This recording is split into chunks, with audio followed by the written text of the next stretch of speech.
call it global climate change, and it is, but it affects each of us no matter where we live, in your city, your town, or your farm. Climate change is having its effect.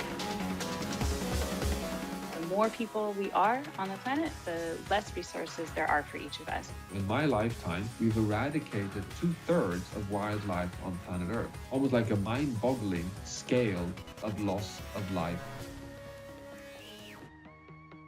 The Colorado River is drying up. We use and discard so much plastic into the world that it finds its way into our food chain. Joshua Tree National Park. In the next century, all of this could disappear. Sounds grim? Well, it kind of is.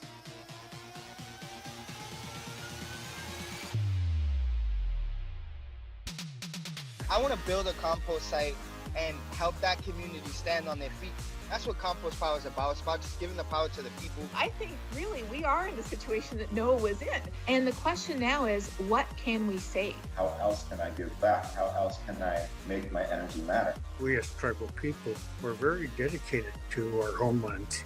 If we can live in harmony with nature, then we are able to harness nature for these paradigm-shifting solutions. We need to preserve our soil. I mean, the good news is we can build it. Only what you love would you protect, and only what you learn about can you come to love.